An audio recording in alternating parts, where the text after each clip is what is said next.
Hi, this is DigitalCT Editor Rich Sampson, and welcome to the Procurement edition of DigitalCT Magazine.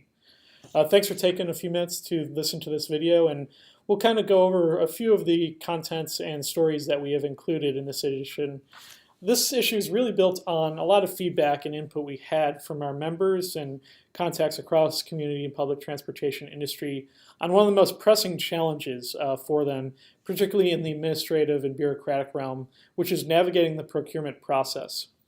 And this process pertains to all transit agencies, large and small, but particularly impacts the smaller urban providers who have enough needs and are required to complete the process, but not as many resources as the bigger transit agencies. So this issue is designed to help everyone, and in particular the small urban providers, navigate this process. And doing so, we've put together a few resources that we'd like to tell you a little bit about. First is our Guide to Procuring Transit Vehicles that Chris Eilinger from the CTA staff put together, and it's a very visual step-by-step guide to getting yourself a vehicle or a fleet of vehicles for your agencies.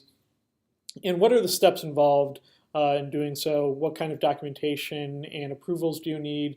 And what kind of background and due diligence needs to happen as that process unfolds? So we hope you take a look at that. And this is a document that we're going to continue to improve upon going forward, in that we will compile a set of resources from RFPs and sample contracts to state language and other things that are required to help you kind of get all the procurement process in one contained location. So that's the goal of that document.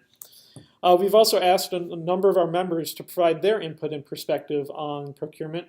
A couple of operators in particular, both in our procurement roundtable, as well as Tim Thomas from the Mid-Ohio Valley Transportation Authority in West Virginia, shared what their thoughts were from going through an organizational effort to make sure that you have approvals and safeguards internally, to working with the Federal Transit Administration and your state DOTs as the process unfolds.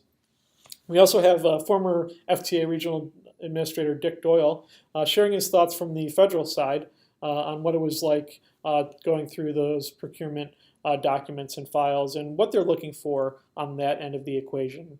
We also invited Jason Green, a consultant in Utah, to talk about the Utah DOT's perspective on working with grantees and subrecipients, going through that process and what that all involves. So we kind of hope that these put together are a way for you to look at procurement through the eyes of people who've done it before with a lot of experience on both sides of being a recipient and also administrator of procurement processes. We'd love to hear your input on procurement, particularly on how we can improve the process and change regulations or procedures with our federal partners to make the process a little less burdensome and more useful to you as you go about that. So contact us at cteditor@ctaa.org. And as well, if you have any sample RFPs, contracts, things like that, that you think that might be good resources for your colleagues just getting started in procurement, we'd love to share them with them and do that anonymously if that's what is required. But feel free to serve as a resource to help people navigate the process a little easier. At the very start of the edition, we have a couple of federal policy pieces that we'd like to also kind of help explain for you today, which is, first of all, look at the early stages of the Trump administration and their approaches to transit, what we've seen in the budget proposal, as well as initial discussions on the infrastructure package that may or may not be forthcoming. So we'd invite you to take a look at that, as well as CTA's legislative priorities, which of course interact with both the budget proposal and the infrastructure measure, whatever they may be. We kind of relate some of the more background details of the justifications for those policy stances that we've taken as an association, in concert with the input of our members and our board of directors. So we hope you take a look at those. And as always, we really are interested in your input and perspective on these issues as well. So again, touch with us either through cteditor@ctaa.org, or through CTAA Exec Director on the Twitter feed, Scott Bogren's Twitter feed. We encourage you to contact us there as well.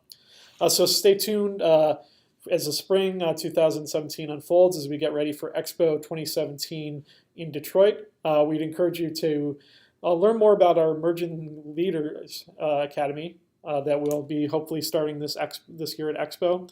And we'll be following that up with the next issue of DigitalCT magazine, which we talk about the legacy of leaders in our industry and what emerging leaders can learn from them going forward. So we hope you'll tune in for that. And as always, stay tuned to the bi-weekly Fast Mail newsletter for all the latest news and development in our industry.